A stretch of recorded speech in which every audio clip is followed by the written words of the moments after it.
Hey. Yes.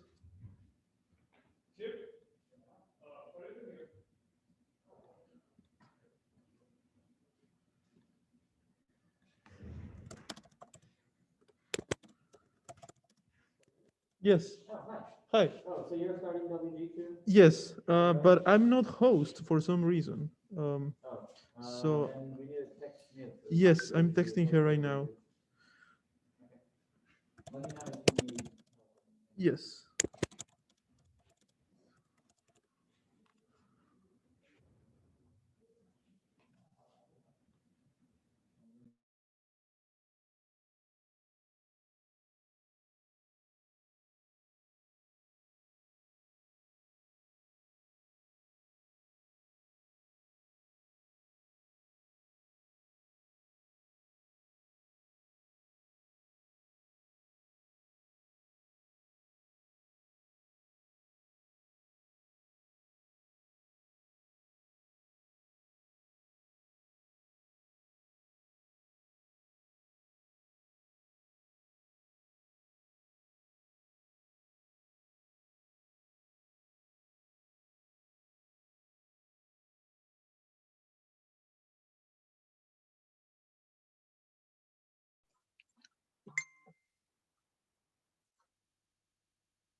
Good morning.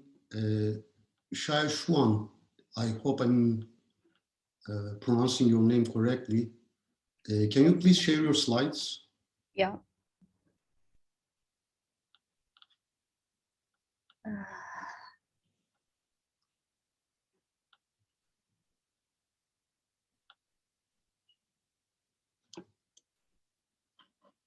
you see it? Yes, we can. We can see your cursor as well. We hear you well. Perfect. Let's wait for another minute or two, and then we will start. Okay, thank you.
Okay, I think we can start. So good morning and good afternoon, everyone. Welcome to the third session of the third parallel session of the working group 2. The session is mostly devoted to the correlations. We will have 3 experimental talks, and then we will have 3 theoretical talks. Our first speaker is Xiaoxuan Chu, and she will talk about dihadron correlations in PP and PA collisions at STAR. You can start. You have 15 minutes. I will give you a heads up after 12 minutes, and then there will be 3 minutes of discussions at the end. Overall, 18 minutes time you have.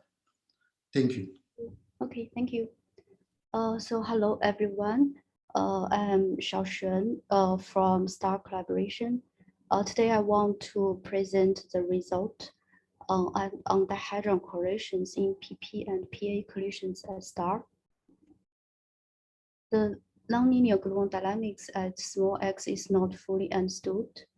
The nucleon wave function is dominated by gluons at small x when probing from the large x and q square into small x and q square regime. The gluon dynamics transfer from linear into nonlinear. If the q square is small enough to be under q square s, which means the saturation scale, the gluon splitting and the recombination would reach a balance. That would lead to the so-called gluon saturation. Meanwhile, in the saturation regime, the q square is still large enough to make the perturbative QCD under control. So that provides the opportunity of the theory predictions and data comparison. The two-forward particle azimuthal correlation has been proposed as one of the most direct and sensitive channels to access the nonlinear gluon dynamics. The coincidence probability is measured as a function of the delta phi between those two forward particles.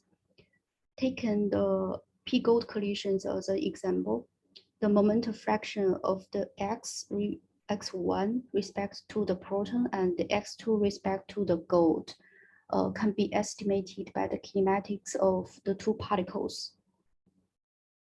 When the rapidity of the two particles is large, x2 would be much smaller than x1. Considering the Parton distribution functions, the quark dominates at high x and gluon dominates at low x. So this asymmetric collision is very likely to be high X quark interacting with low X gluon from the nuclei. In the PP collisions, we can take the hard scattering as a typical 2-to-2 process, generating a back-to-back pair of the forward particles. However, in p-gold collisions, the back-to-back configuration is smeared by the multiple gluon interactions. Then in p-gold, the collisions, the back-to-back yields would be suppressed compared to the reference PP collision. This measurement was performed on the data in D-gold and PP collisions collected by Phoenix detector. The OV-side peak is what we are focusing on. A clear suppression is observed in D-gold collisions compared to the PP. However, the underlying physics is not yet confirmed. The gluon shattering, multiple part interactions, and gluon saturation can contribute to the weakness of the back-to-back correlation. By comparing the listed parameters of the B0, which means the pedestal for each type of the collision, we could see the D-gold data shows much higher pedestal than PP. An explanation pointed there might be the contribution from the double pattern interactions in D-gold. So all of those undefined physics motivate us to do the measurement in PA collisions, since it would be much cleaner than D-gold. We measure the azimuthal correlation of the two particles, two pi-zeros, detected at the forward perimeter FMS, covering the rapidity range from 2.6 to 4.1 with start 2015 data. The center of mass energy is 200 J. The forward rapidity corresponds to the proton going direction, varying the nucleus beam from gold to aluminum.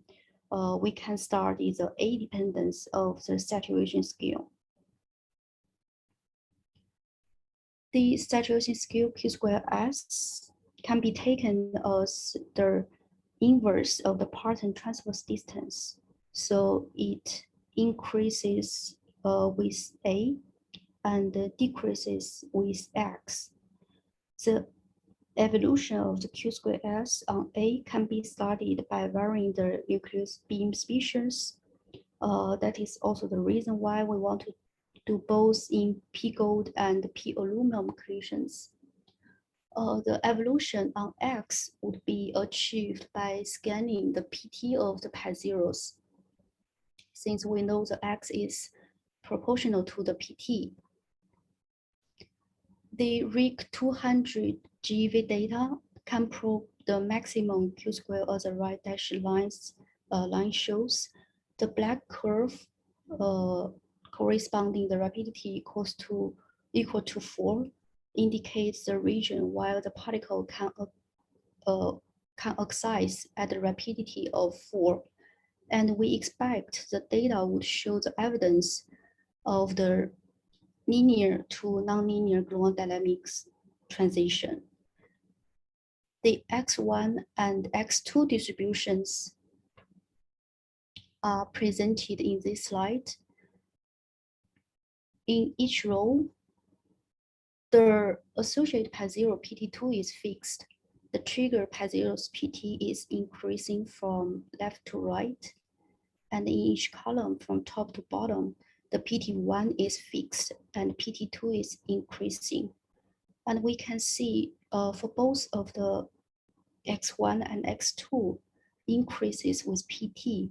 And as we expected, the X1 and X2 are separated and the X2 provides the access to low X regime. Similarly, we see the Q² dependence on PT. The Q² increases with PT the same as X.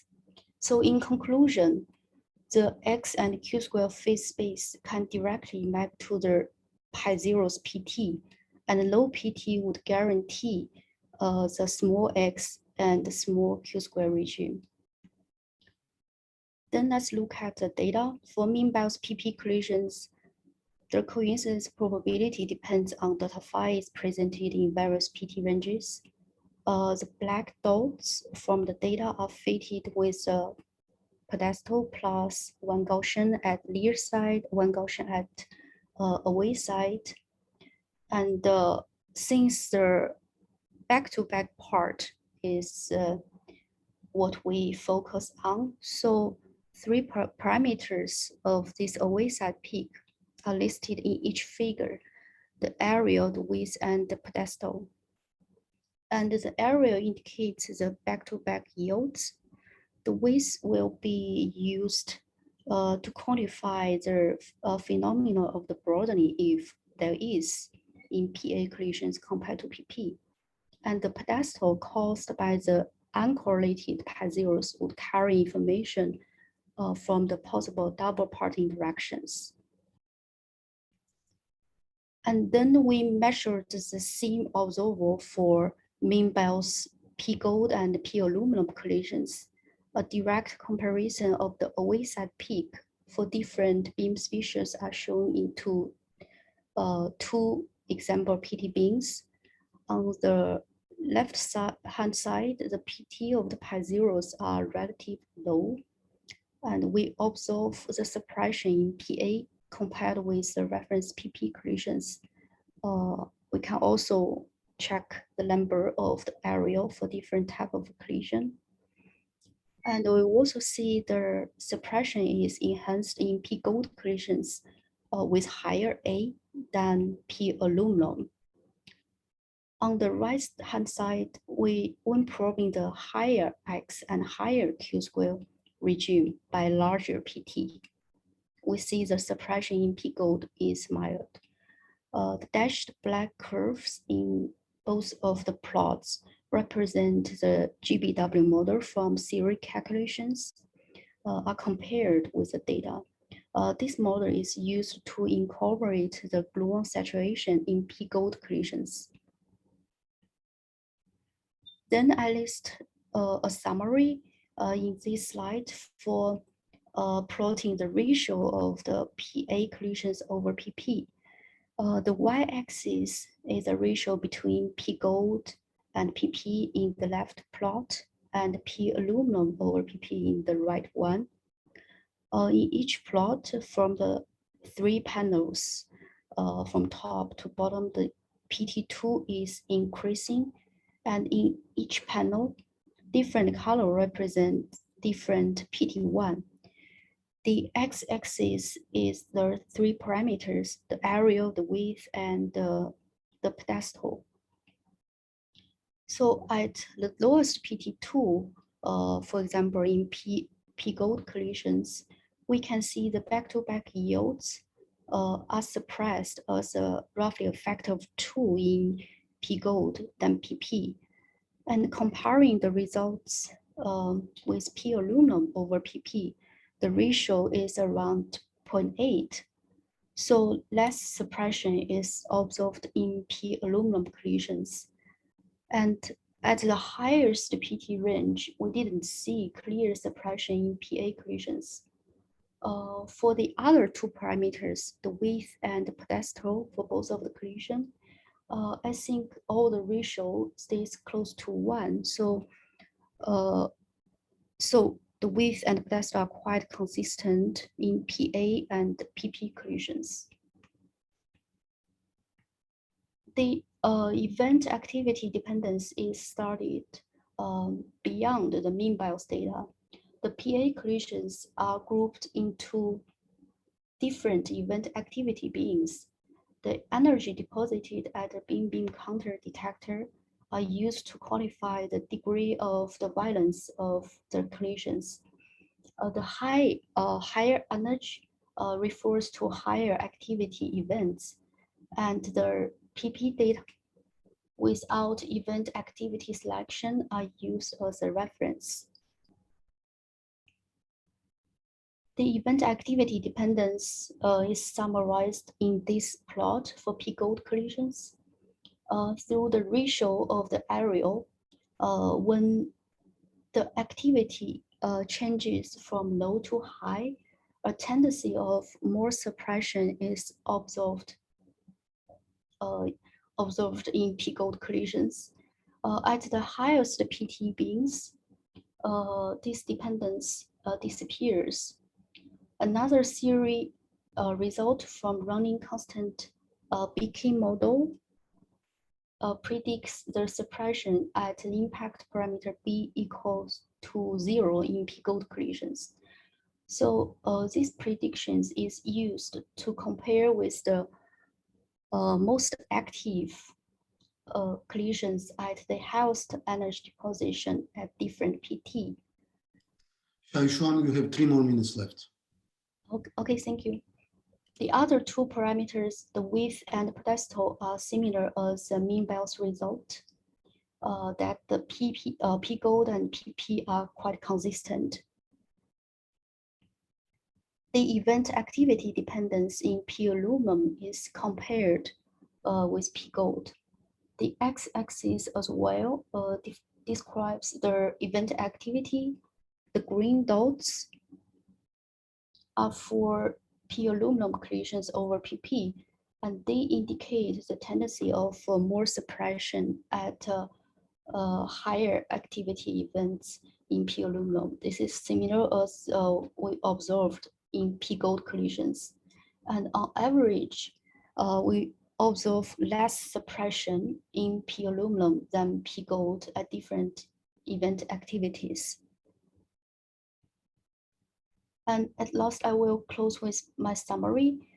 The evidence of nonlinear gluon dynamics in the nuclei is very important to help us understand the QCD processes in cold nuclear matter, and we can study the collective dynamics of the gluons and investigate the inner landscape of the nuclei.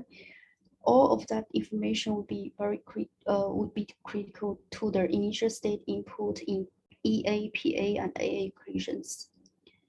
The focused dihedron measurement provides a clear signature of nonlinear gluon dynamics as star, and compare the previous measurements. We studied the nuclear effect dependence on A, and the consistent pedestal in PA to PP may indicate the multiple party interactions in D-gold collisions. And the star 2016 D-gold results are on the way, and we would expect to learn more about the multiple party interactions from that.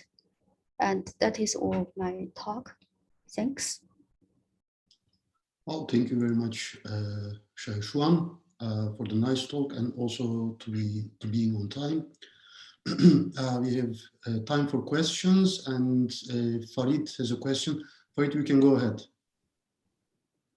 Thanks, Xiaoxuan. Could you please go back to slide 11?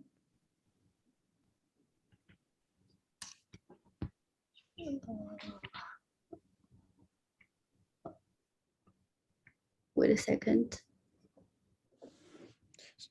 Yes, so I can perhaps. I think I can. Oh. Okay, I can start my question. So it's the one that you show the panels, I think, as a function of PT, these panels of the ratios. I think you show P gold and P aluminum, and you had it for different PTs. Can you also have it for different rapidities? I'm curious if one can study the rapidity dependence of these ratios. Oh yes, that one we I think I look at that by requiring the both of the pi zeros to be in more forward direction, because the FMS rapidity coverage is from 2.6 to 4. So I basically I basically try to make the 2 pi zeros to be like from 3 to 4.1, which means more forward direction, and the other case is 2 pi zeros located between 2.6 to 3, and I compare the correlation. So we did see there is more suppression for the more forward case. Great. Okay. Yeah.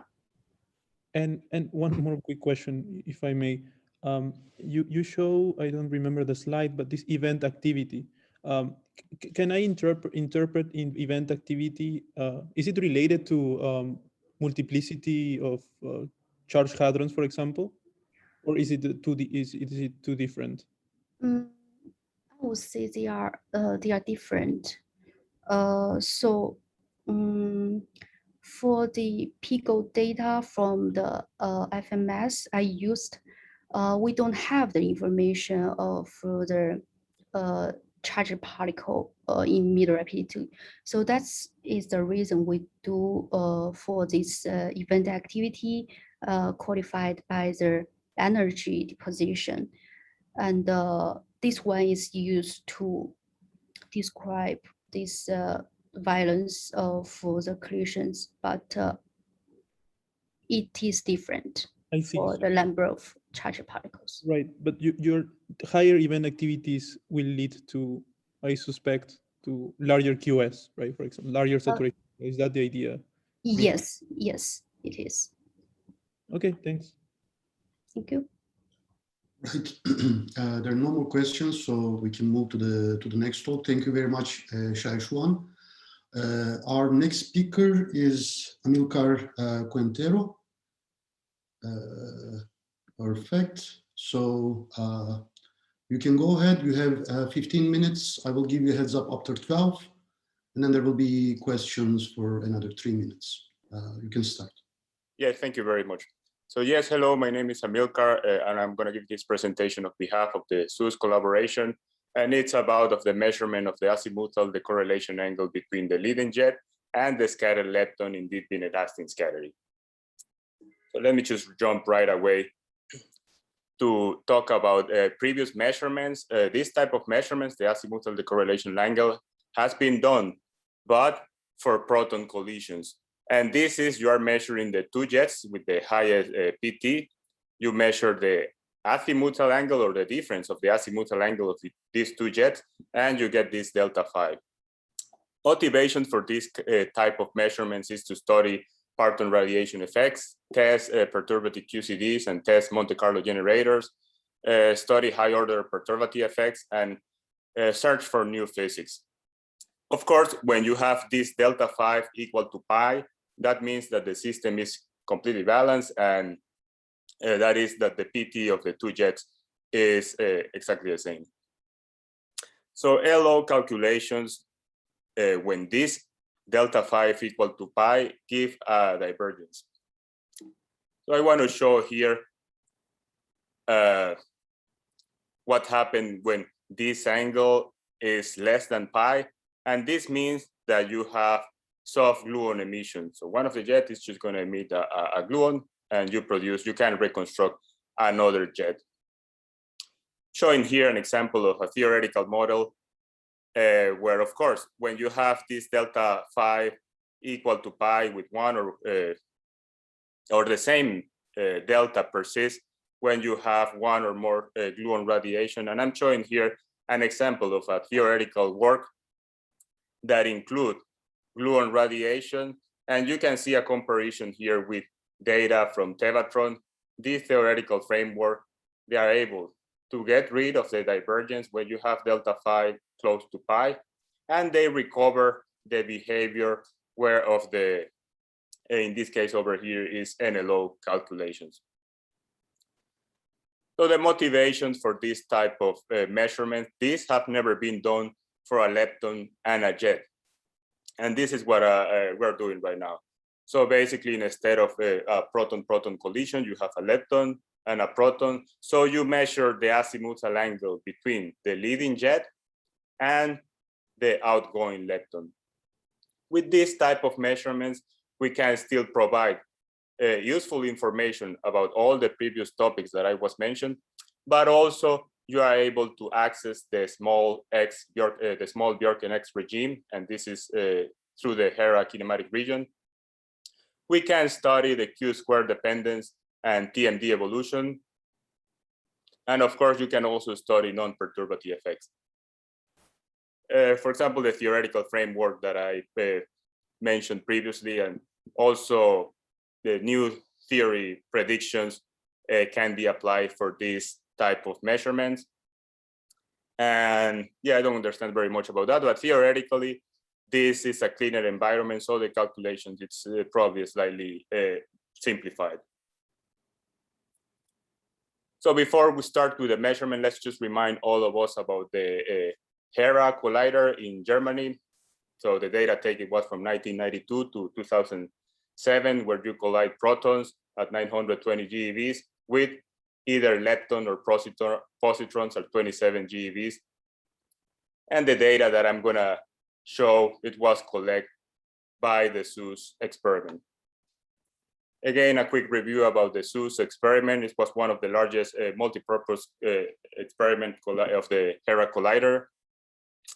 The detector components were optimized for jet reconstruction. That was a high-resolution uranium calorimeter surrounded by a superconducting solenoid. And in the inner layers, you have tracking detectors. So talking about the event selection and some control plots that I'm going to show, the data that we use for this measurement was collected during the HERA-2 period. This was as a center of mass energy of 318 GeVs. And the integrated luminosity that we are using is approximately 330 invert picobarn. The jet reconstruction was done using the KT algorithm in the lab frame. And the measurements were obtained in the kinematic region shown in these tables that are very similar to the kinematic regions of a previous SUS analysis of photon and jet measurements. You can see over here kinematic regions in Q square is between 10 and 350 GeVs. The leptons, they have to be greater than 10 GeVs. Have here the angles for the lepton. The jets, the highest energy of the jet is 2.5. And I'm going to show now preliminary results. For these preliminary results, we restrict the analysis just to the barrel. So the pseudo rapidity is from -1 to 1. Again, these selection codes were very similar to previous SUS measurements because they are able to guarantee a good selection of DIS events.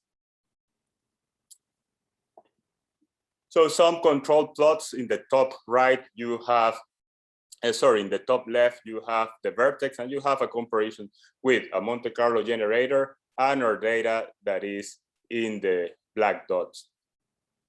In the top right, one interesting one, you can see that we have a very good agreement between the data and the Monte Carlo generator that we're using to compare our data. Let me just jump here to the bottom right. This is the inelasticity of the inelasticity calculated with the electron method. And I just want to bring your attention to the Bjorken X. Again, you have a fairly good comparison or matching between data and Monte Carlo. And as you can see from this figure, we are able to reach a Bjorken X value, something around 2 to the -3.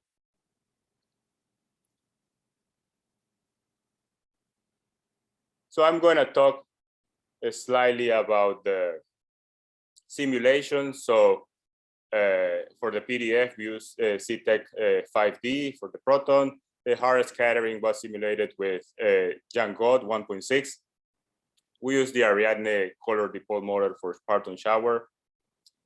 And the Lone Street model was used for hadronization.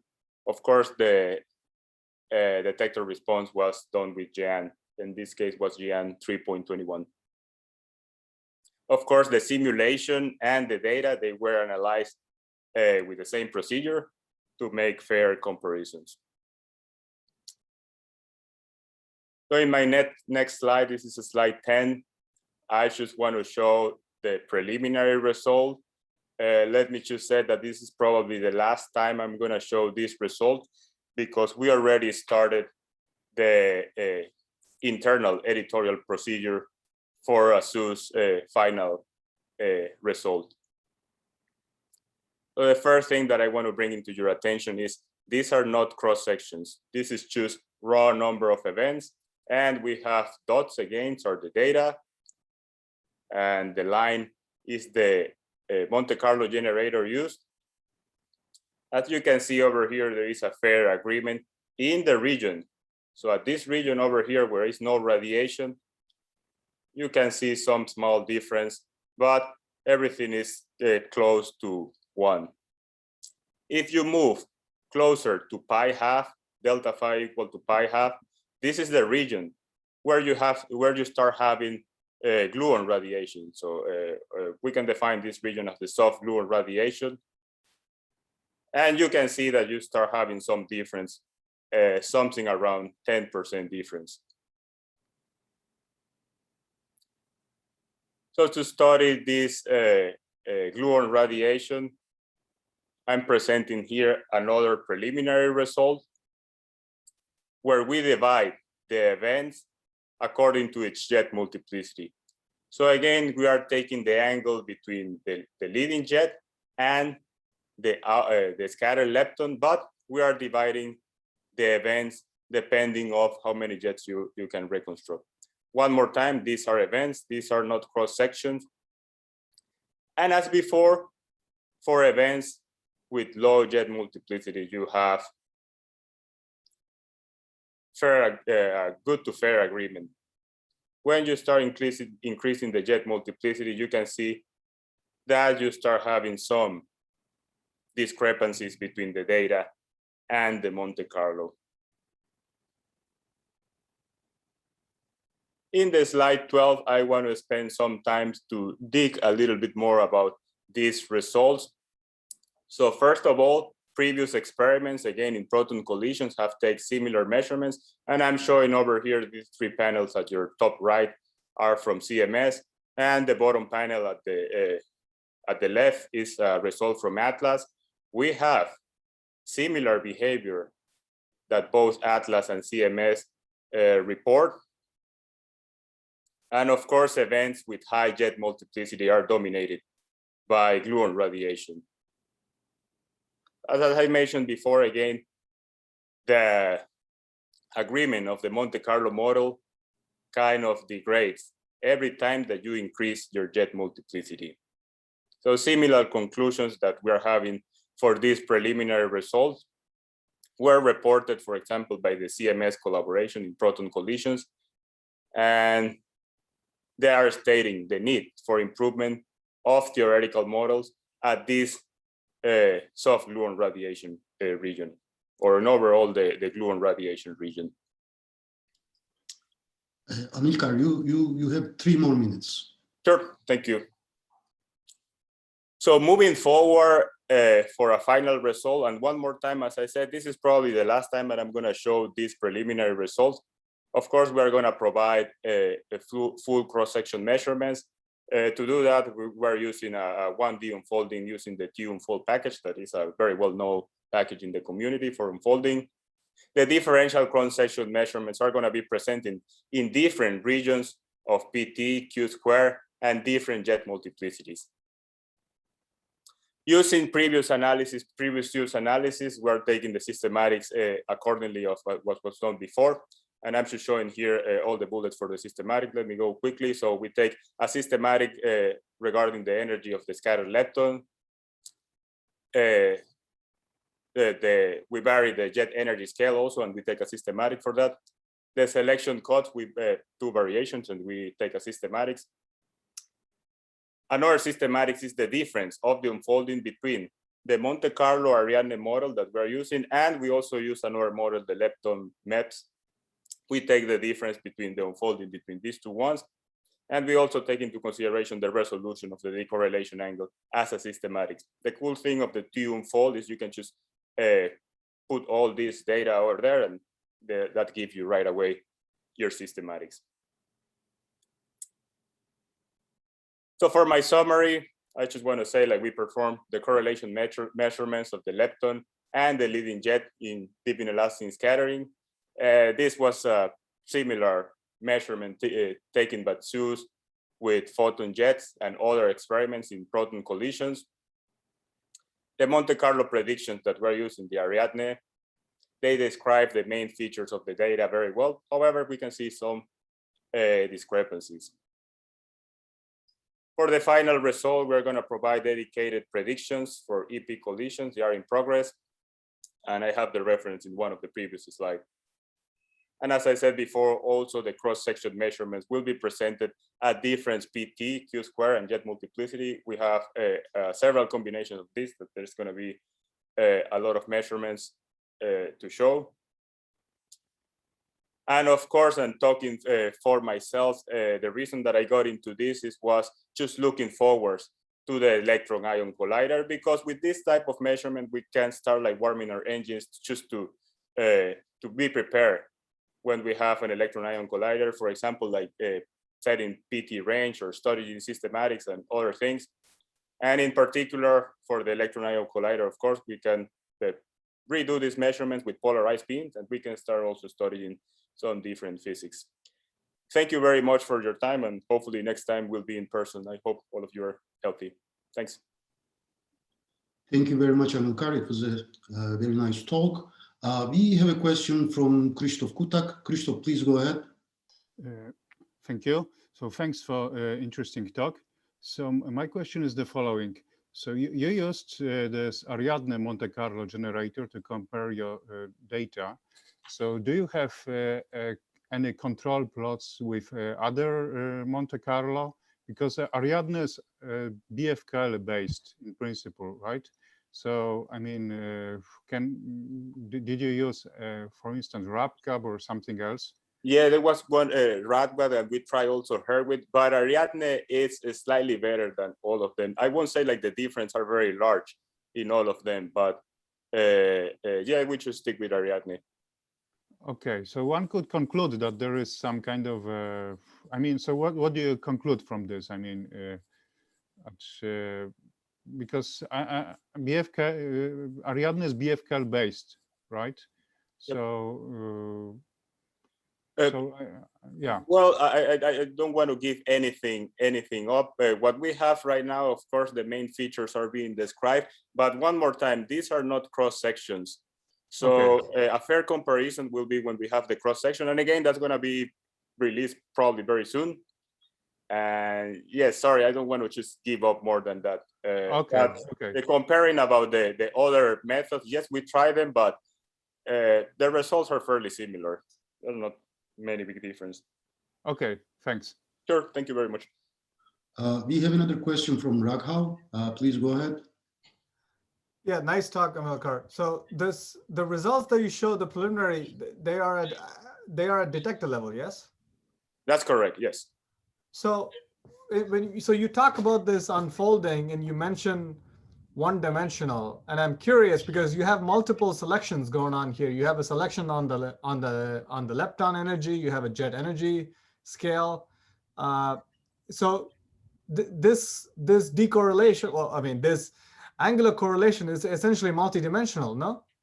Yes, that's correct. We have a lot of control plots also about these ones, but there was actually not too many difference. I also tried for one to do a 2D unfold with this, a 2D unfolding with T unfold. It's more or less fairly simple, but there were not major difference. The computing time was slightly higher, so that's why we just decided to keep it with 1D. But there are several control plots that it makes us be comfortable that doing a T unfold, 1D unfold is the right way. Okay. We have another question from Farid. Farid, please make it short. Yes, I'm just wondering, what is the channel that leads to these lepton jet correlations? So in the jet correlations, one can say it's sensitive to the gluons, but in this case, I think it's a little bit different, right? Is it sensitive to quarks, or is it? One of the main interests, and I'm just learning also about that, is because you are able to access the quarks and study TMDs from quarks. I can just refer you better to this paper over here. Okay. They have a nice, but yes, you're basically accessing. I see. Quark. So the now one is probing quark TMDs instead. That's correct. Yes. Okay. Thanks.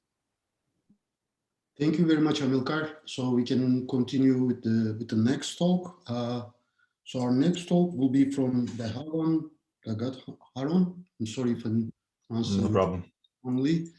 Could you please share your slides? Yes. First of all, can you hear me? Yes, we can hear you.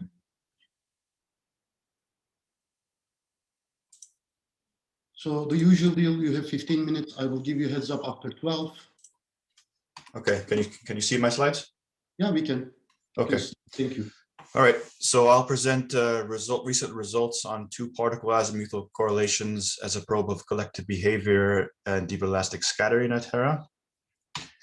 So the motivation for this study is a heavy ion collision, and there's a schematic illustration of this here, where we have two nuclei which have already collided in this picture here.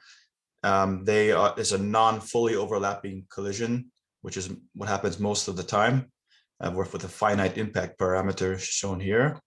And then these ones over here are called spectators. These are the rest of the nucleons that did not participate directly in the collision, and these fly out and fragment further.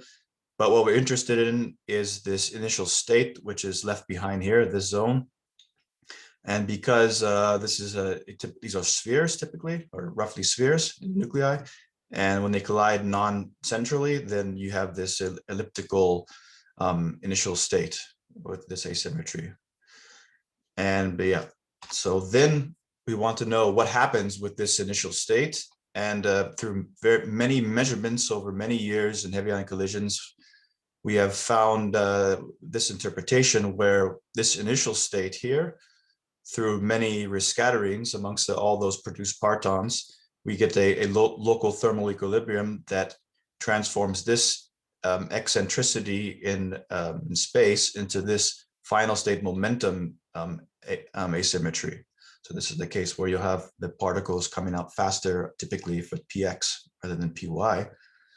And so this thermal equilibrium then can be described with hydrodynamics of a QCD fluid.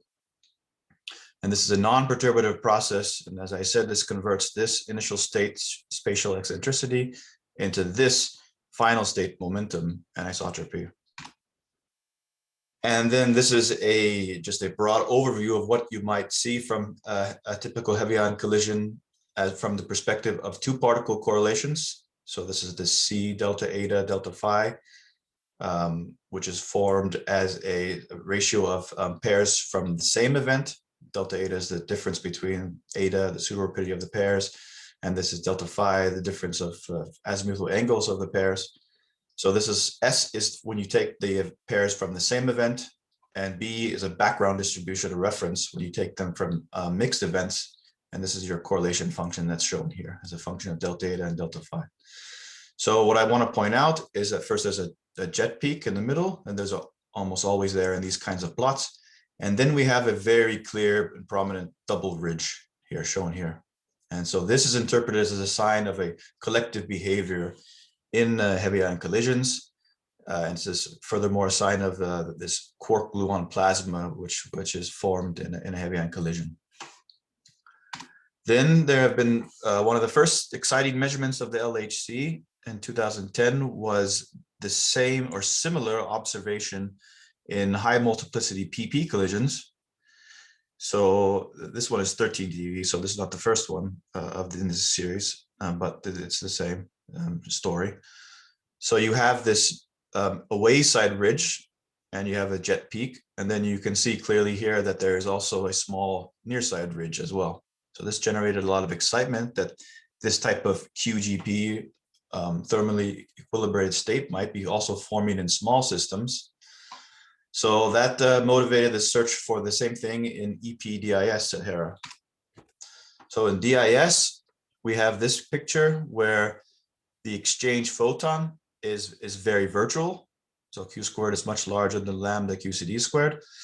And then because of that, these length scales that are probed are quite small, where this typical radius that's probed is given by 1/Q. So you can think of it as striking, say, one parton inside the proton. And yeah, so for neutral current DIS, this exchange boson is either a photon or a Z boson. Now, another regime that's interesting that comes in a separate analysis that's going to be published soon is a photo production, where this exchange photon then is close to being real. So Q squared is very small. And in this case, this exchange photon may fluctuate into quarks and gluons, right, as I shown here. And then this can scatter in principle multiple times with different partons in the proton.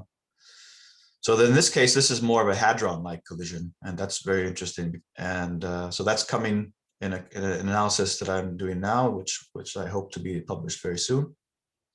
It's not presented here. It's in an upcoming publication. And so I'm also going to be showing two-particle correlations in this form, CN2, and where this is the cosine of the difference of azimuthal angles, and n is a harmonic, which probes different shapes of the collision. The collision. So we're going to focus on just C12 and C22 here. C12 will probe a directed asymmetry of final state particles, and C22 will probe the elliptical asymmetry. So this will be measured, of course, with the Zeus detector. This is HERA, and this is H1 and Zeus. So I'm presenting it with Zeus data in N neutral current DIS. Here's our publication number if you want many more details and many more plots than what I'm showing today.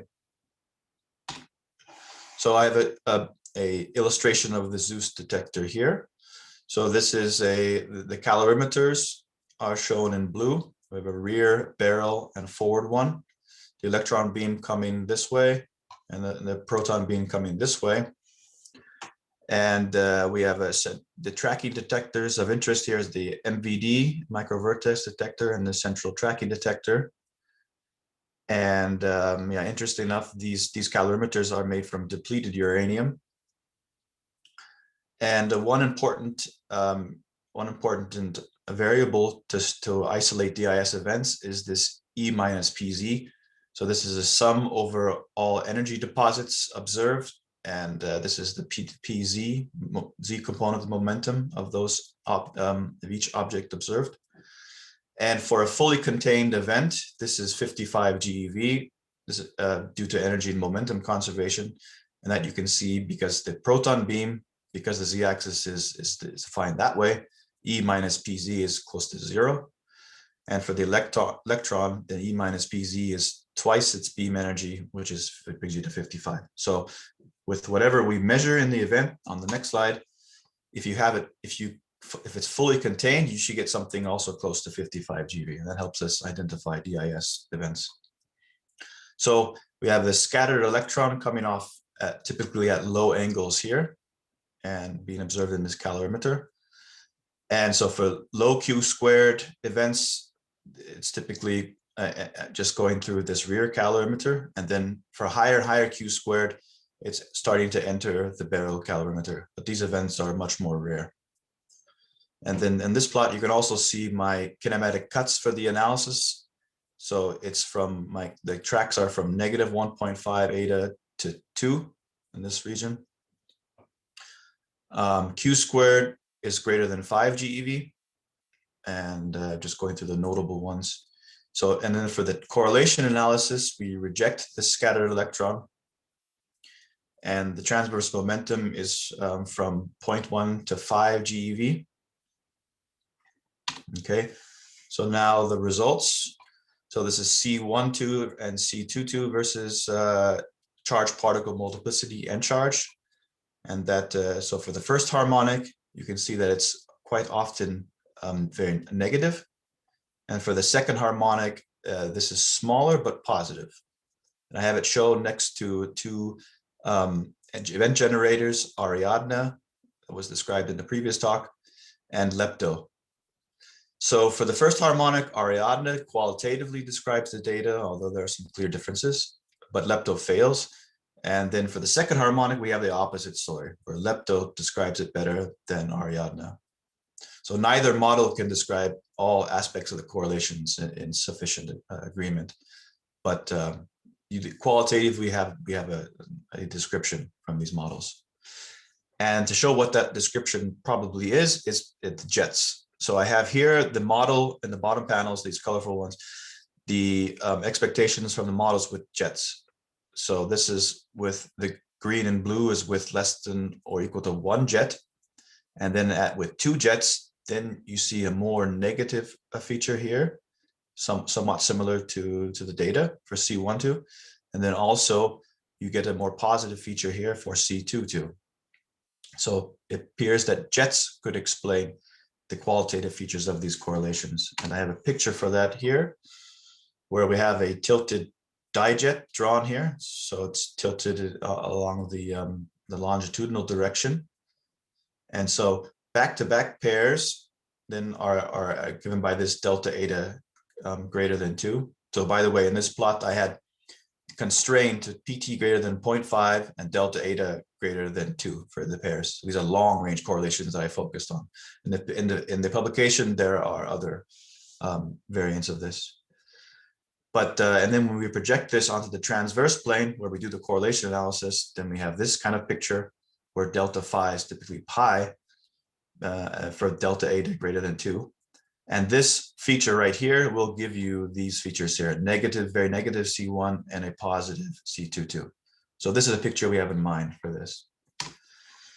Okay, and then the ridge plots. So here's the Zeus results for that. It's this C that C delta eta delta phi, which I already explained. So at low multiplicity, we have this picture where very prominent jet peak, and then in away side bumps here, not quite a ridge, but a bump, and no near side ridge. And then in high multiplicity, we have an away side, very prominent away side ridge, at a jet peak as well, but still no near side ridge. So there's no double ridge observable even at our high multiplicity bin here. So then my last slide of results is just the comparisons. So you have the LHC one here. You have the ridge plot showing this clear double ridge, very clear double ridge. Then proton lead it was observed, and PP it was observed, but we don't observe that in EPDIS. So to summarize, I presented 2-particle azimuthal correlations in EP neutral current DIS with Zeus. Comparisons of the observed correlations with the available models of DIS suggest that the measured correlations are dominated by contributions from jets and do not indicate the kind of collective behavior recently observed in high multiplicity hadronic collisions at the highest RIC and LHC energies. And soon to be published, we'll have the results in photoproduction, which will shed more light on the multiparticle production mechanisms and how they evolve from DIS to the hadronic collisions. Okay, thank you. Thank you very much, Dhevan. That was a very nice and interesting talk. We have a question from Peter Steinberg. Peter, go ahead. Hi there. It's nice to see the Zeus data being analyzed this way, but I don't know why you didn't mention the Atlas photo production result that we've already submitted a couple months ago even. You mean the ultra peripheral? It's UPC, but it's photo production, so it's comparable. Yes, that one, yeah. I'm aware of that one, but and that one we're going to mention in our upcoming paper, but yeah, I just didn't put it here. Okay, thanks. I'm aware of it though. Thanks. Do we have any other questions, comments? Yeah, Nestor, go ahead. Very nice talk. Thank you very much. I have just one question. Is in order to attribute this explanation of what you observe of C12 to jets or C22, have you made any comparison of the Monte Carlos? For example, the number of jets in the Monte Carlos versus the charge multiplicity, or simply the charge multiplicity distribution, to see whether the Monte Carlos reproduce it correctly? So we have control plots in the paper. I didn't show them here, but we have control plots showing the comparisons of the multiplicity distribution, PT, eta, and the correlation functions itself, and those are all in reasonable agreement here. If you're asking how we can trust the models, is that the question? Yeah, it's basically that, because it looks that you're looking at a transition between one jet at low multiplicities to more jets at high multiplicities. And I'm just wondering whether you have the distribution in the number of jets. No, we didn't do a detailed analysis of the correlations versus jets, except what I've shown here. Okay, Yeah. thank you. We have another question, Raghav. Yeah, so these are quite cool results. And I'm also going to follow up on this, the question of jets here. So while your reasoning does indeed make sense, right? I mean, you showed the cartoon. You have an upper limit on the particle PT here, right? 5, yeah. 5 which is GeV. basically So, all of it. So. Right. So have you tried like, scanning this PT range, like say 0.5 to 2, then you would kind of show the correlation, not exactly with jets. And then when you increase it, say 2 to 5 or something, you'll see it, the jets pop up. Yeah. So okay. Yeah. So we have these projections as well. So this is C12 versus mean PT. So okay. So this side is the projections versus the mean PT of the pair. Got it. So that's basically addressing that. As you increase the PT, you're going here to more jetty stuff. And so again, there's one model which will describe one harmonic reasonably well, like Ariadne for the C12. And if I go to the next slide, C22, then this is now better described by lepto, but still, yeah, okay. Qualitatively, they're in reasonable agreement. Oh, okay, very cool. Thanks. And then we also have a projection against delta eta, so you can see this. That So just increases the gap. Right. Yeah. So this is the delta eta close to 0 is more of the correlations within the jet. So these are the short range ones, and then as you increase it, then you're going to dijets that are tilted. But this is also the region in heavy ions where you would try to focus on the collective behavior. So that's why we made that cut. Correct. And the fact that you don't see the second ridge there is, quite interesting. Yeah. Okay. Thanks. Well, if there are no more questions, we can move to the next talk. Thank you very much. Thank you. So now we continue with the theory talks. The first speaker will be Nestor Armesto. Nestor, could you please share your slides? Did you see them? Yes. Can you make them full screen or? Are not them full screen? Doesn't matter. It's already big enough and we can see it. So please go ahead. You have 15 minutes. I will warn you after 12. Thank you. So I will quickly talk about correlations between azimuthal asymmetries and multiplicities and mean PT in the CGC. So this is a work done with Tolga Antinolou, our chairman, Alex Kovner, Michel Lubinsky, and Vladis Kokov. So I will do a very brief introduction, then I will talk about the correlations in the CGC. I will go to the results for V2 and the correlations between the elliptic flow or the second Fourier coefficient and multiplicity of mean PT, and then the summary.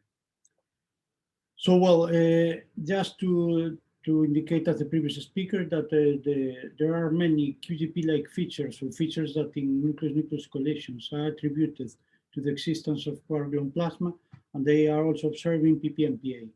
And this is the so-called small system puzzle. The most prominent of these ones is the bridge. Okay, so there are two alternatives to understand how a long-range rapidity correlation turns out to be collimated in azimuth. One, the standard alternative in nucleus-nucleus collisions is strong final state interactions that are usually described by hydrodynamics, but there is also the possibility that there are correlations in the wave functions of the incoming objects, and some of them may survive to the final state, and this is the initial state explanation that I will address. Okay, so the motivation of this work is twofold. First, we want to understand the weak dependence of the second Fourier coefficient with multiplicity, as shown, for example, in these famous atlas plots. And then to examine the correlation between V2 and the mean PT that has been proposed recently as a tool to determine both the initial profile for hydrodynamic evolution and also to disentangle initial from final state effects. I don't want to go in detail into these plots, but you can find in this reference how they claim that the Pearson coefficient, the covariant matrix of the deviations from the average of several observables, in this case V2 square and mean PT, properly normalized, they behave differently versus multiplicity if you address only initial state effects, final state effects, or both. Okay, so I want to address this within the CGC initial state perspective. So let me go to correlations in the CGC. In the CGC, there are two physical effects. For example, you can see our explanation, well, detailed explanations in this review. So basically what you take is that the projectile is composed by sources that emit gluons, and there is a rescattering with the target. Here in this diagram, this is the amplitude. This is on the right is the complex conjugate amplitude. The upper blobs denote projectiles, and you have the emitted final gluons, and the blobs, the black blobs, are the rescatterings with the target, which is described by a classical color field. So a few years ago, we understood that there are two effects in here. The Bose enhancement of gluons in the projectile wave function that gives rise to roughly these delta functions of these two gluons upstairs, of the moment of the gluons, transverse moment of the gluons upstairs, and then the HBT of the gluons separated in rapidity. That is the delta functions corresponding to these gluons. And due to the fact that they are gluons, you have both correlations when the momenta are parallel or anti-parallel. And the point is that in momentum difference between the gluons that you're measuring the correlation of, the HBT correlation is much shorter, so it's much more peak at small momenta, at small momentum difference than the Bose enhancement contribution. Okay, so now in order to compute the V2, you need a double inclusive cross-section, or the double inclusive multiplicity. We computed to order G rho, and you can see in this fast talk corrections to this approximation. And well, the expression, although seems complicated, it has quite a clear structure. It's an average of rhos, that is an average of the projectile sources. It's an average of Wilson lines, that is an average of the target configuration of the rescatterings. And then there are the emission vertices that are the standard DAs, that are the standard Weizsäcker-Williams fields. Okay, for the projectile averages, we use the Maclaurin-Venugopoulos model. Corrections will be talked by Adrian later, that are weak contractions. The target average, we take the leading contribution in the overlap area times the saturation scale. Sorry, this should be squared. Okay, to the transverse integrals, because here you see a bunch of transverse integrals that can be found in this expression. So that amounts to approximating the quadruple and the double dipoles, the target average of them by these expressions that are indicated here. Okay, so assuming translational invariance and keeping the leading terms that produce correlations, we can write the double inclusive in this way that contains a double dipole contribution, DD, and a quadruple contribution. Okay, all these contributions can be, well, contain different pieces that are basically the mu squared that I have shown in the previous slide. This corresponds to the target average, sorry, to the projectile average, if you want, to the projectile form factors, and then Lipatov vertices that are written here. So in order to proceed further with these expressions, we use the MV model, as I said, that gives rise to these delta functions. We use the Golec-Bernas-Bousov model for the target averages, for the dipoles that we find. We assume that the momenta are very large, much larger than saturation scale, so we will neglect all exponentially suppressed terms, and we take only leading NC terms. Okay, so all in all, when you do this, you get into analytical expressions that then you can put into the computer to compute V2 squared. So there are HBT terms and Q1 and Bose terms that are here, Q2 and Q1. And well, these terms, they have different dependencies on transverse momenta that I will show in the plots. And in order to compute the V2 squared, we will integrate the transverse momenta, the modulus of the transverse momenta of a given transverse momentum beams that are denoted by this delta. Okay, and this we will do in the numerator and in the denominator. So we keep only the correlated part in the numerator and we keep everything in the denominator. Here it will appear as perp, that is the transverse area of the projectile. It is not evident here, but there is also an infrared cutoff that is proportional to the overlap area times QS squared all inverse. And we integrate over transverse momentum beams in this sense, as I have told. We have chosen this kind of moment parametric dependencies, QS of order 1 GeV, SPERP of order 1 lambda QCD squared. That turns out that to give this cutoff around 25, but variations around this value don't vary the results. And we scale the results by some given factor that is common in this expression. Okay, so let me go. What we find is that we go from no overlapping beams in the integration, so delta is smaller than the difference between the beam, between the two momenta of the gluons we're measuring the correlation of. Two overlapping beams, we go from a region that is dominated by only Bose-Einstein correlations to one that is actually dominated by HBT.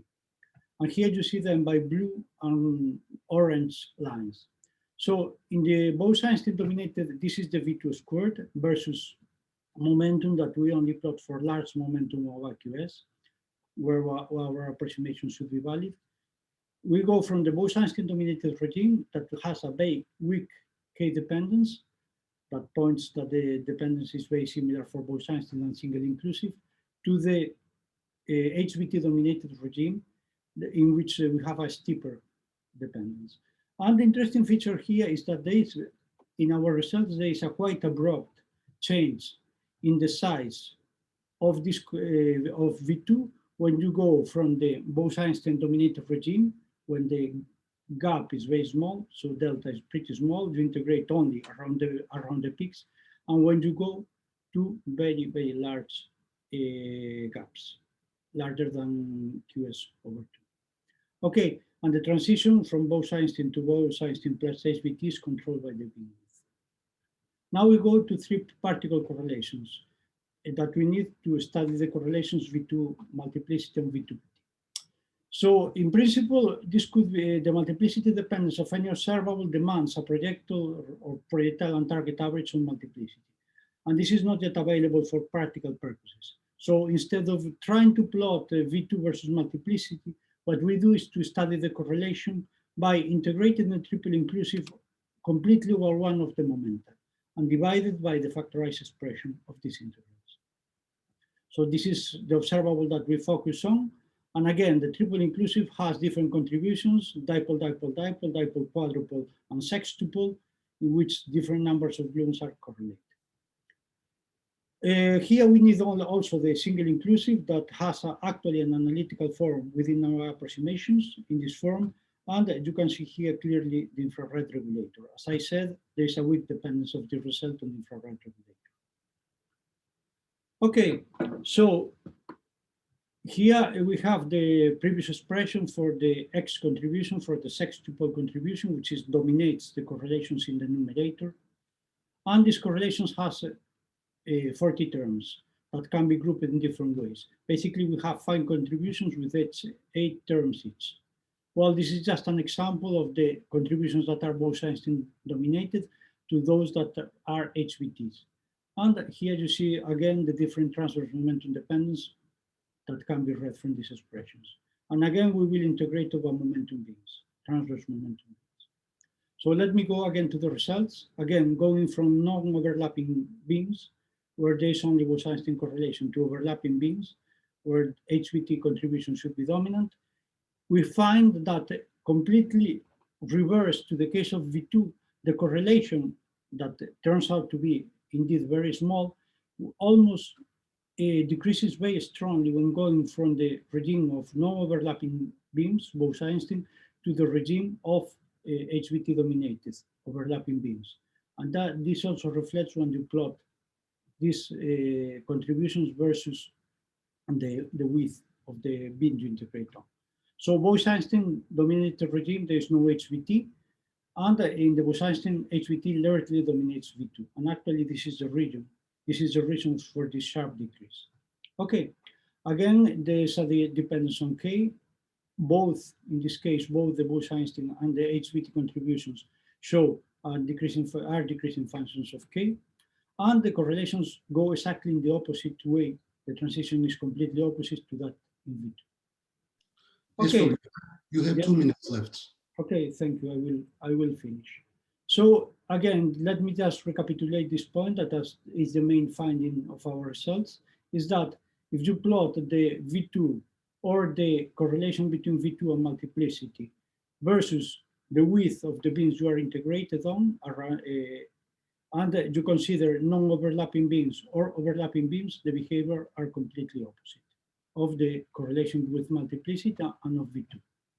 Okay, let me just indicate that we have also computed the correlation with mean transverse momentum, and these correlations, they show similar behaviors with the one with multiplicity, but simply the correlation versus transverse momentum, average transverse momentum falls quite more slower with K than in the case of the correlation with multiplicity. So finally, just to conclude, we have computed the V2 and its correlations with average multiplicity and transverse momentum in proton-nucleus collisions, so dilute-based collisions in the CGC. We have made a bunch of assumptions, translational invariance, leading terms in density and in area, the lowest order in NC and large transverse momentum. And obviously we do not attempt to describe data, but also only to see the effect of quantum statistics, both in the wave functions of the colliding hadrons and in the production process. Okay, the V2 correlations with average multiplicity and transverse momentum are very small and show similar behaviors in both cases. And due to the onset of HVT contribution, they show a characteristic pattern with the transverse momentum being with opposite that in the case of the correlations is opposite to that you find in V2. And we also examine the size and influence of subleading terms in NC that are corrections to Bose-Einstein of the projectile and also to Bose enhancement of the target. So thank you very much for your attention. Thank you very much, Nestor. We have a question from Christoph. Christoph, you can go ahead. Thank you.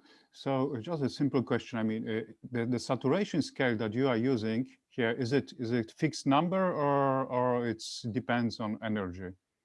No, here it's a fixed number. It's a fixed number, and this calculation is classical. So we are not taking into account quantum evolution. Okay. Indeed, we were able to introduce quantum evolution. QS would eventually depend on energy, but this is not the case. Okay, so even for the GBW, you just put some number, which is okay. Mm-hmm. Okay, thank you.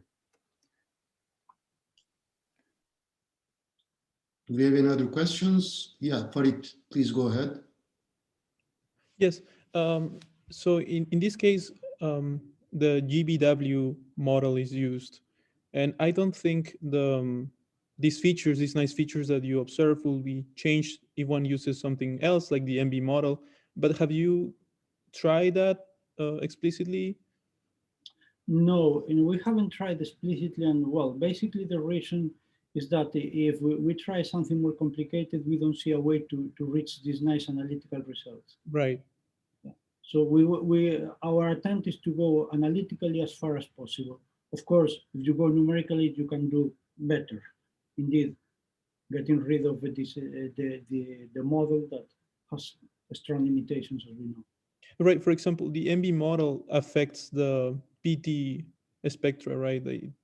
So I wonder if this has an impact on how V2 depends on the mean PT, but it's not clear to me. I was just curious if you have tried that. I'm not sure. Of course, I cannot tell. I cannot be sure without making the calculation. But indeed, you have to take into account that these are ratios, and you're doing exactly the same approximations in numerator and denominator.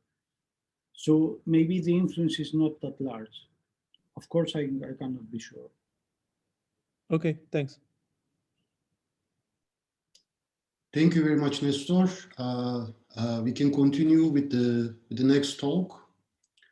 Our next speaker is Pedro Agostini, and Pedro will talk about multi-gluon production.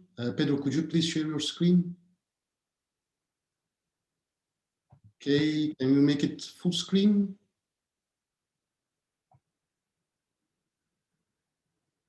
And also, Pedro, unmute yourself. We don't hear you. Okay. Can you hear me? Yes, we do hear you now. Okay, let me do it full screen. Now, is it okay? Well, Yeah, now it looks fine. You have 15 minutes. I will warn you after 12. You can go ahead.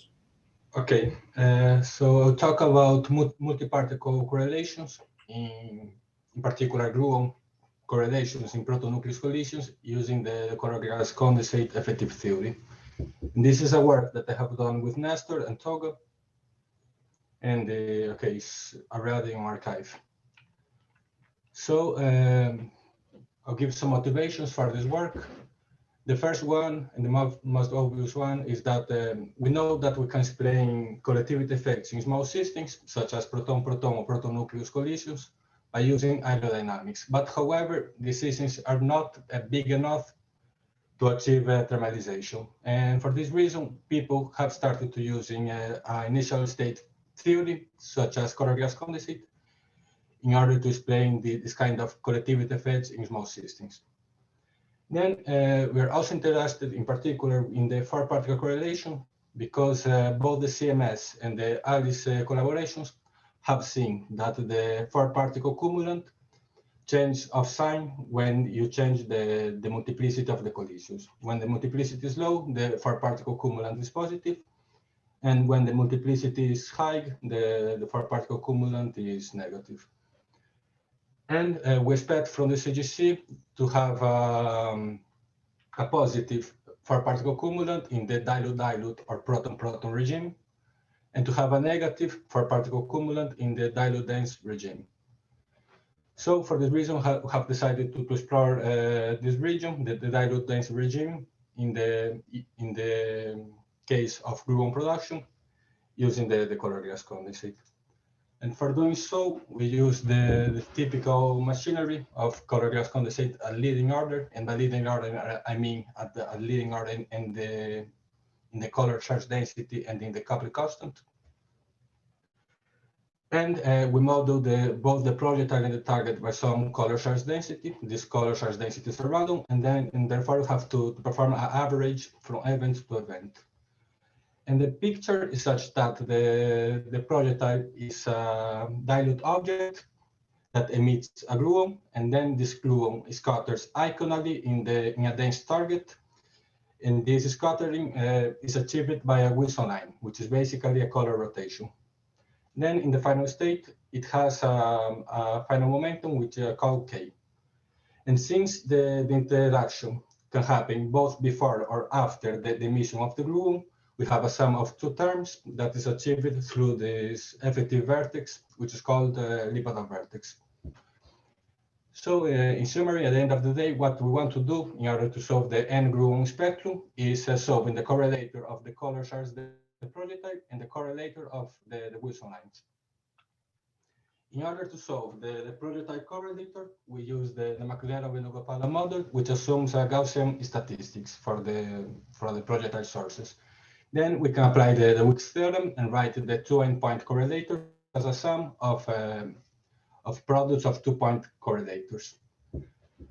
Then we use a generalized version of the MV model. By generalized, I mean that it's non-local in the transverse coordinates, and we write this 2-point function just as a Gaussian. And in the spread of the Gaussian is the transverse area of the projectile.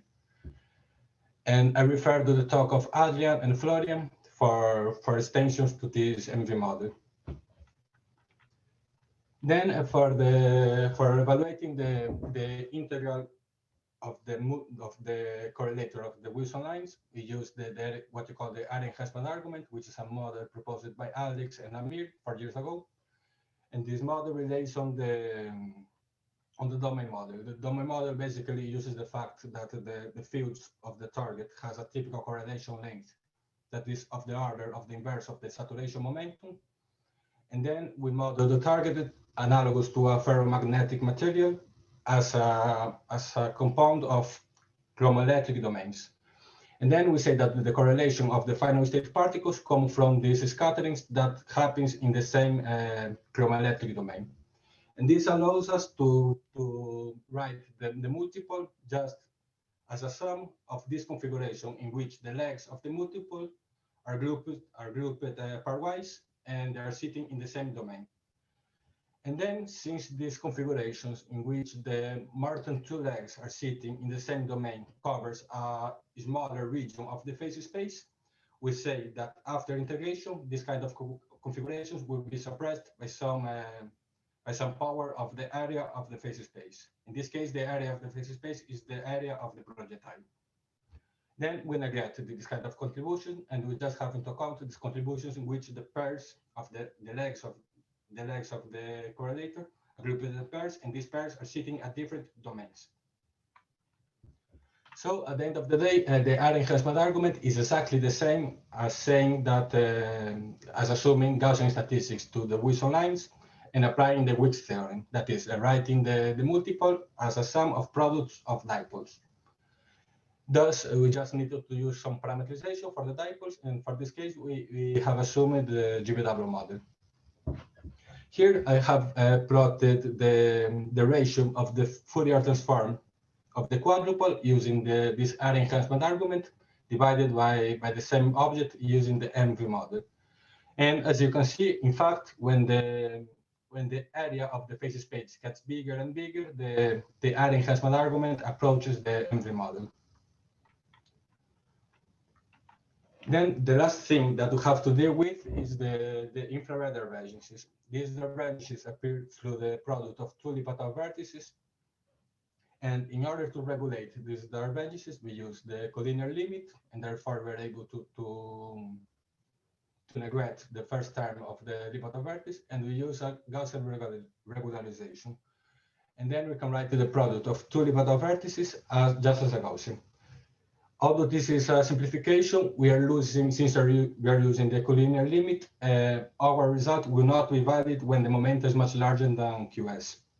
But there is a nice thing about this approach is that we can relate exactly this collinear limit with the Wiener function approach that is used in some works. This Wiener function approach, roughly speaking, basically changes the part of the color sources of the projectile by a Wiener function distributions.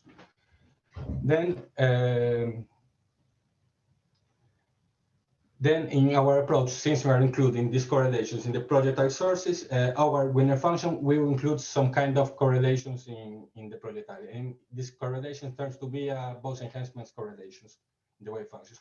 And this goes in contrast with the typical assumption in which we don't include correlations in the projectile in the Wiener functions. Then, summarizing, we have used the Wick's theorem for computing the correlator of the projectile, the Wick's theorem for computing the correlator of the target, and at the end of the day, our spectrum will be a sum of 2n-1 double factorial squared terms, where each of these terms comes from the Wick expansion of the correlators. And since everything that we're using are Gaussians, the integral over Q will be trivial to perform. And it turns to, and then when n is large, this is a huge number of terms that have to sum. But in our work, we have given a diagrammatic method for grouping each of these terms in powers of nc squared, and also to how to realize the symmetries between the momentum of each of these terms. And then we can reduce drastically the number of terms that we have to have into account for computing the n-gluon spectrum. Then we are interested in computing correlations, and for doing so, we use the cumulant method. This is a method that tries to extract the non-collectivity effects of the correlation functions, and for doing so, we define the cumulant, the n-particle cumulants, which are these functions here, and it depends on the event average, which is basically the Fourier harmonics of the gluon spectrum, the multi-gluon spectrum. And then once we have these cumulant functions, we can evaluate the azimuthal harmonics. And we also have analogous expressions for the differential harmonics, which has a PT dependence. Now going to our results, we have computed the flow coefficients for two gluon production analytically and at our orders in NC, and we have plotted against our parameters. The first parameter is c squared, and if you remember, is the regulator of the Lie-Bataille vertices, and it can be seen as the typical momentum of the partons in the projectile wave function. We have plotted the flow harmonics, the flow coefficients against the area of the projectile, and we have plotted the differential flow coefficients against the momentum of the particle.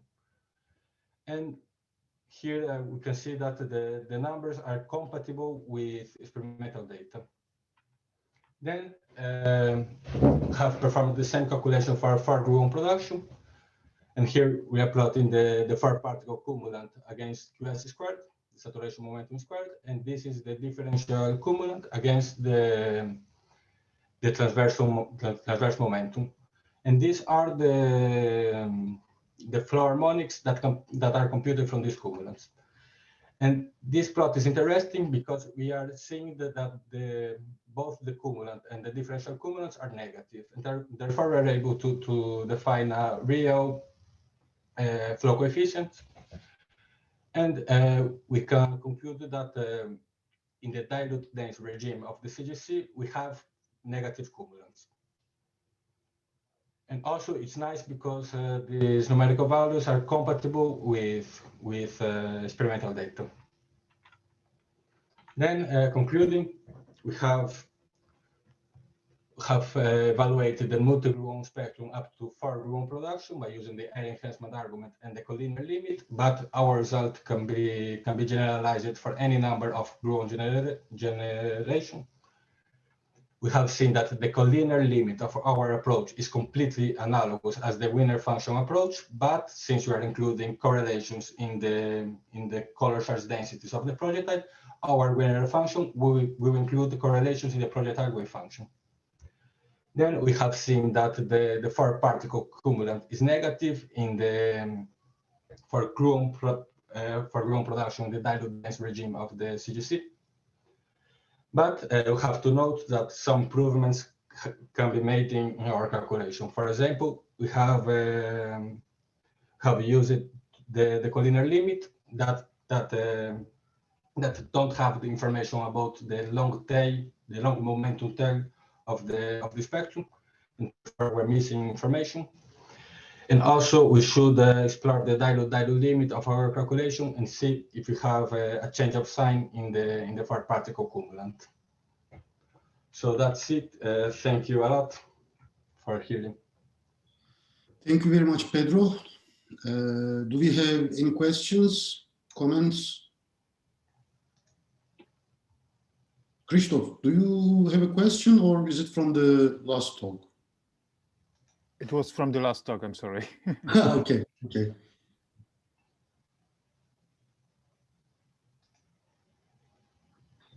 Okay, so I don't really see any questions or comments. So thank you very much, Pedro, again. We can continue with the last talk of the session. Our last speaker is Adrian Dumitru. Adrian, could you please share your slides? Yes, I am.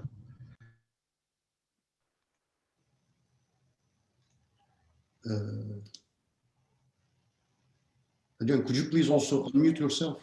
I think I just did. No? Can you hear me? Yeah, now we can hear you. Okay, awesome. And I hope you can see the slides. Yeah, all right. So you can go ahead. You have 15 minutes. I will warn you after 12. Thank you.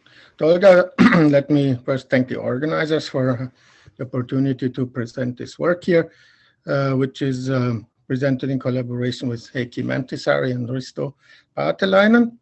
And also thanks to past collaborators here, Thomas Stable, Vladis Skokov, Jerry Miller, and Raju Venugopalan. So yeah, the topic of this talk is color charge correlations in the proton on the light front. So basically trying to relate the color charge correlations in the proton to its light front wave function.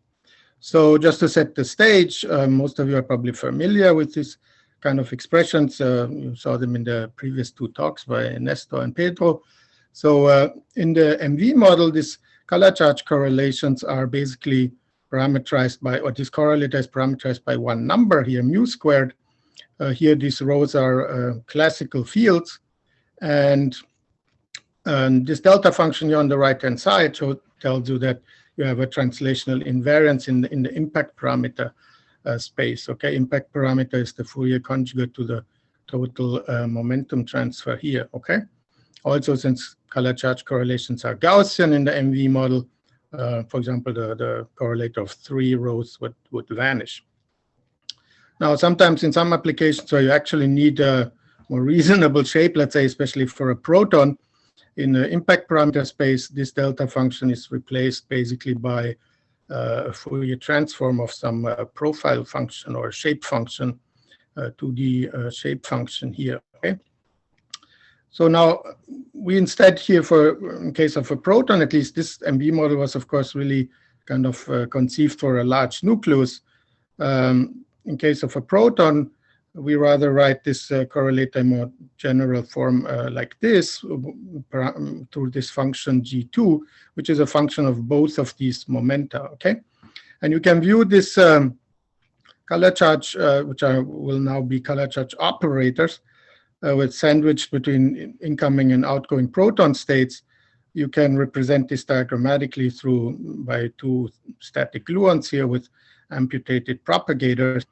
And let's for the moment being consider a proton which is just made of 3 quarks. We will shortly then add a gluon into the mix. And you have then these kind of 2 different kinds of diagrams, okay? So in this diagram, the so-called handbag diagram, this rho operator acts as a one-body operator, right? Because both gluons connect to just one and the same quark. And basically, my main message is, so this indeed gives something similar to this here, okay? Because this will involve the one-body density in the proton. However, there are also these kind of diagrams, so-called cat's ear diagrams, which probe genuine correlations, 2-body correlations, okay? And if you change more than 3 gluons, you can also have, of course, probe 3-body correlations, but I'm not going to talk much about those here today. And the presence of these 2-body correlations here in the proton will actually lead to a correlator that is rather different from this one, which is basically proportional to this shape function. So what's the motivation for this? Well, first of all, we would like to, of course, try and understand correlations in the proton. It teaches us something about its structure, right?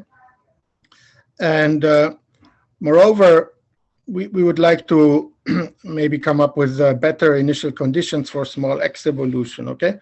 So nowadays, this small x evolution has been carried to even to next to leading order, but these evolution equations are oftentimes solved with ad hoc initial conditions, let's say at some ad hoc value for x, and they contain some parameters which are typically adjusted so that the actual small x evolution fits the data as good as possible.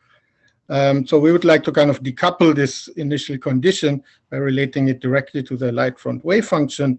There will be a very important part of the AIC program will be to perform this proton imaging and basically to constrain the proton light front wave function, especially at these kind of moderately small values of x, okay? So that so that the initial condition for our small x evolution is independent of the small x evolution equation itself. Also, as shown here in this paper by Duclé, when you do NLO BK evolution, such that the evolution time is related to the target rapidity, then it actually turns out that you need the entire x dependence of your initial condition, okay? So the initial condition is not just some function of r, of the dipole size at some value of x, but rather you will need a function of both r and x in order to solve then the evolution, okay? So our goal is basically to relate x-dependent initial conditions directly to the light front wave function of the proton and to take advantage of this proton imaging. So just to show you basically what this light front wave function looks like, you have here, for example, the lowest Fock state, the 3 quark Fock state with some plus momenta and transverse momenta of the quarks and colors. and so on, right? And then there's higher Fock states. Again, we'll come to that shortly. And this 3-quark wave function here, or Fock state amplitude, and describes the distribution in momentum, okay? So the point is that if we write such a proton state on the light front, and if we know these functions or have a good halfway decent model for them, then we can evaluate these color charge correlators directly, right? We can just sandwich this operator between these states and compute the correlations, okay? We don't need to use any model beyond that. So as I said, so we basically, the color charge operator corresponds to the plus current of the quarks, and then later on, of course, include that of the gluon, integrated over the longitudinal coordinate over x minus, and these fields will be quantized on the light front on the x plus equals 0 surface. So these guys are now actual operators, okay, not the classical fields anymore. And so if you compute then this correlator, you would get an expression like this, okay, which basically involves wave function overlaps here psi star psi, and the first term, which is positive, corresponds to this handback diagram, and the second term, which is negative, corresponds to this cat's ear diagram. So capital K here is the total momentum transfer. Due to my convention here, this is actually equal to minus the sum of the two momenta here. And it turns out that this handback diagram indeed dominates basically when the gluon momenta are hard, but the total momentum is small, okay? So capital K is small, so there's a large cancellation here between Q and K. In other words, once you transform to impact parameter space, this will dominate basically the large impact parameter tail of this correlator. But when the momentum transfer is large, it's actually much more important, so to say, or much more favorable to kind of split this momentum transfer between these two gluons, okay? Simply because otherwise you lose wave function overlap here. This wave function overlap is much greater than this one, okay, when K is large and these two momenta are comparable, okay? So these many body diagrams actually dominate for small impact parameters or for large momentum transfer, okay? So just to illustrate here, this is a numerical example using some model wave function by Brodsky and Schlumpf versus impact parameter. So you see here this large impact parameter tails, this correlator is positive, right? Like in the MV model where it was some number mu squared. And this here is actually proportional to basically to the one body density of quarks in the proton. So to something like a shape function, okay? But then here near the center of the proton, it's actually negative and it's an increasing function of B, okay? So this does not correspond, this is not basically a one body density, okay? These are, if you wish, you can say repulsive two-body correlations which dominate here. This is this cat's ear diagram. And here I plotted the same thing, but multiplied by B. So again, this is the one-body density, the blue dotted line, and the actual correlator charge correlator is this black line here. And here actually also indicated the cubic correlator in the C conjugation odd channel, but again, I'm not going to talk much about that. Okay, so then we went along with Risto and computed the correction due to the emission of a gluon to the wave function of the proton. So the proton state is now basically given by these diagrams, and you can find explicit expressions in our paper. So now we sandwich these row operators between bra and the cat, which is corresponds to this diagrams here, okay? So we add a perturbative gluon. So then you get a number of diagrams here for these charge correlators, such as these ones. The two external probes here can now, of course, connect to the gluon, exchanged by one quark with itself, or between two different quarks, and so on and so forth. There's the wave function renormalization. diagrams here and about, I don't know, 30 or 35 other diagrams. These diagrams exhibit a soft and collinear divergence, unlike of course, the MV model, which is just a number. Diagrams like this one exhibit ultraviolet divergences, but in the sum of all diagrams, these cancel. So this is independent of the renormalization scale. And we have explicitly checked that we satisfy the Ward identity. So if one of these momenta is set to 0, then the sum of all diagrams vanishes. Okay, so here, thanks to Heikki, we have some numerical results for this correlator now at NLO level, so including this one gluon emission correction. Up here, you see the comparison to the leading order. We have to look really close to even see a difference at x equal 0.1. Sorry, this is being covered here. This is at x equal 0.1. So the NLO correction, as you would expect, is small. But then, of course, it increases as you go down in x, 0.05, 0.01. And it actually becomes a dominant contribution here, okay? So this plot here is now again shows G2 versus impact parameter and what happens going from x 0.1 to 0.01.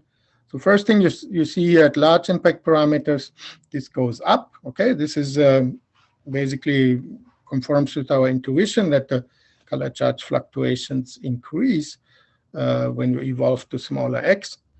But at small impact parameters, you might have thought maybe that these two-body correlations from these cat's ears type diagrams get washed out or something like that, but that is not the case. So actually this goes down even further, okay? So we have a even stronger negative contribution here at the center of the proton.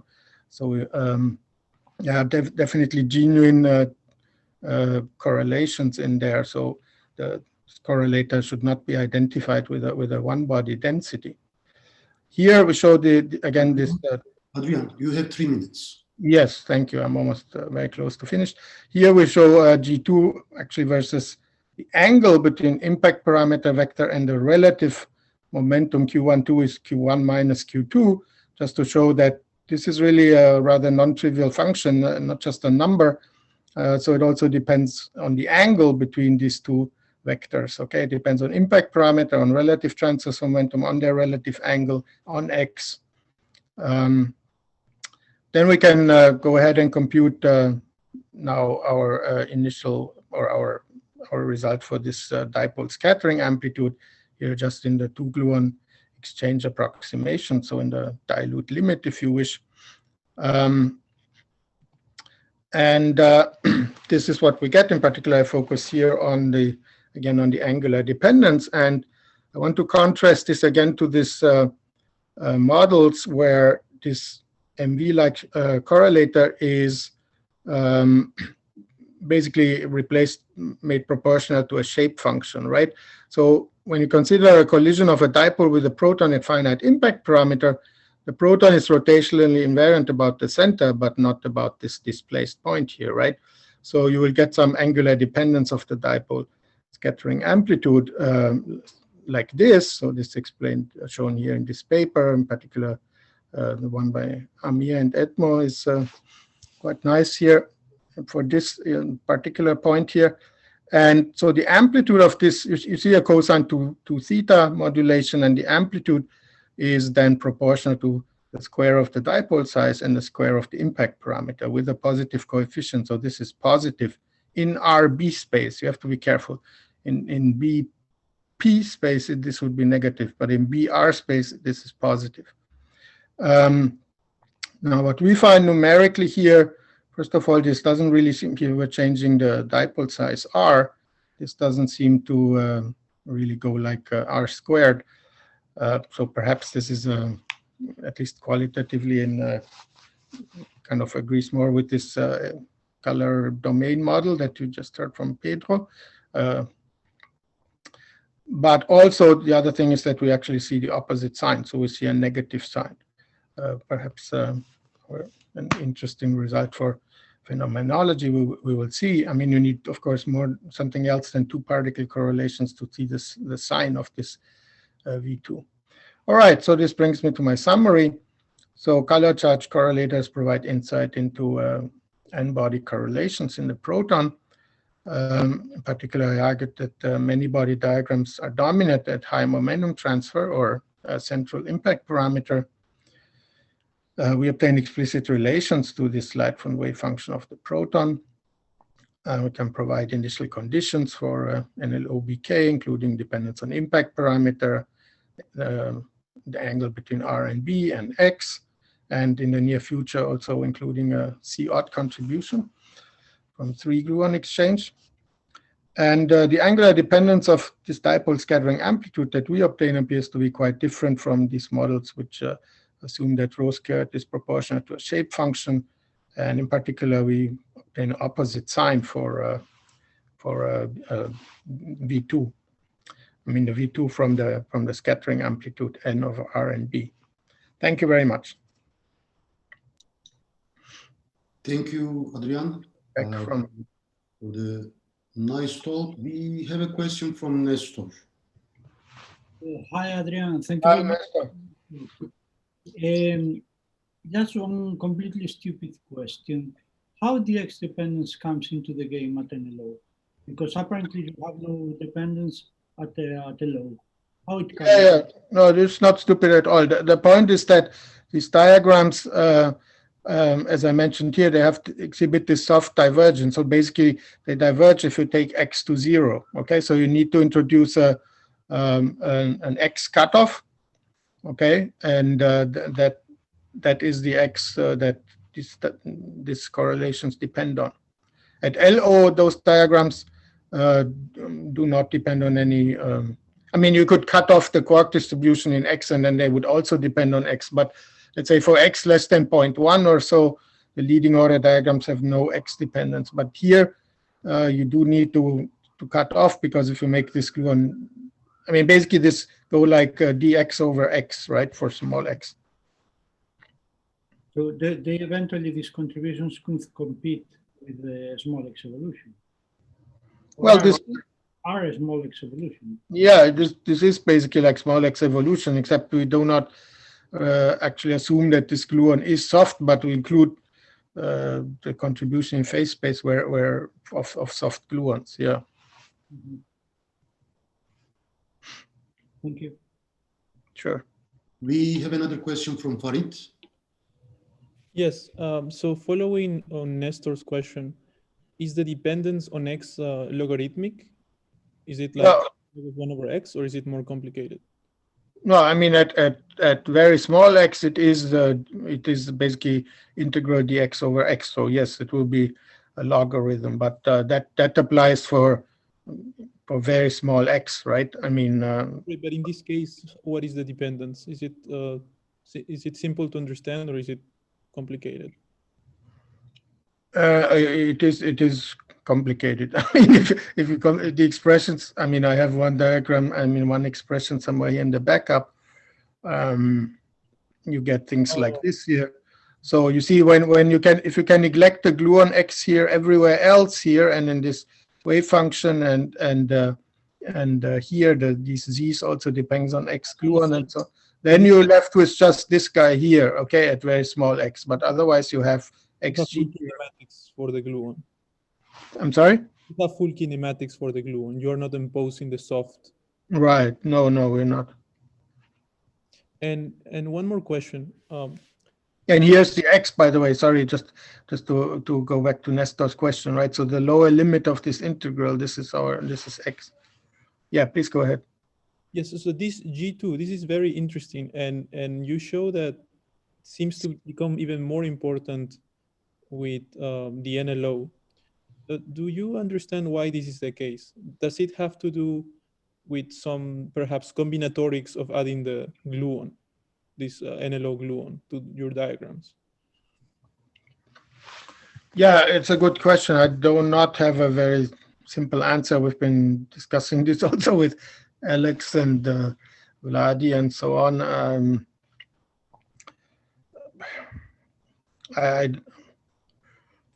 Okay.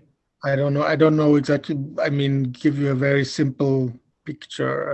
I'm still trying to come up with one, but so far it is what it is. I mean, I see. what I can tell you, maybe one semi-satisfactory answer, what I can tell you is that, let's say when for Q12 equals 0, which is not shown here, but anyway, there's a sum rule due to this word identity that the integral of this function over all b must be 0. So, and so for small Q12, it's not going to be exactly 0, but close to 0. So basically, as you keep adding here, at large b, you kind of need to take away from or suppress it or push it down at small b to maintain an integral of 0. Again, that at least applies when the relative gluon momentum is 0. But that's the best kind of explanation or argument I have at this point. Okay, thanks. Okay, thank you very much, Adrian. I also would like to thank all the speakers and the audience of this session. We will start again in about like 10 minutes, and I would like to remind the speakers of the next session to upload their slides before the beginning of the session. Thank you very much.